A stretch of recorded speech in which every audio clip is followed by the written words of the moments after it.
Praise the Lord. நல்லா இருக்கீங்களா? இன்னைக்கு 2 கொரிந்தியர் 12ஆம் அதிகாரம் 14ஆம் வசனத்துல 5வது ஒரு இப்படியே சொல்லுகிறது, பெற்றோருக்கு பிள்ளைகள் அல்ல, பிள்ளைகளுக்கு பெற்றோர்களே பொக்கிஷத்தை சேர்த்து வைக்க வேண்டும். தேவன் நமக்கு பொக்கிஷத்தை சேர்த்து வைக்கணும்னு சொல்றாரு. நம்ம பிள்ளைகளுக்கு என்ன பொக்கிஷத்தை சேர்த்து வைக்கிறோம்? முதல்ல நிறைய வீட்டுல இவங்க ஜெபிக்கிறதே இல்ல பிரதர், பிள்ளைங்க ஜெபம் பண்றதே இல்ல, வேதத்தை வாசிக்கிறதே இல்லை அப்படின்னு சொல்றோம். முதல்ல நம்ம ஜெபிக்கிறோமா? நம்ம வேதத்தை வாசிக்கிறோமா? வசனத்தின்படி நம்ம நடக்கிறோமா? இதுதான் பொக்கிஷம்.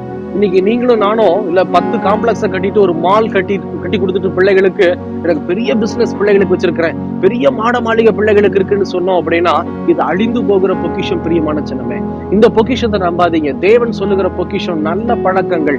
நிறைய பெற்றோர் பிள்ளைகளுக்கு முன்னாடி கடன் வாங்கி பிள்ளைகளை பழக்கிறீங்க. நீங்க வாங்குற கடனை பிள்ளைங்க பார்க்கும்போது பிள்ளைகளும் கடன் வாங்க தான் செய்யும். 2வது என்ன செய்யறீங்க? கோபம், எரிச்சல், பொய் பேசுறீங்க, மற்றவங்களுக்கு குற்றப்படுத்துறீங்க, மற்றவங்களுக்கு தீமை விளைவிக்கிறீங்க. இதெல்லாம் பிள்ளைகள் பார்த்தாங்கன்னா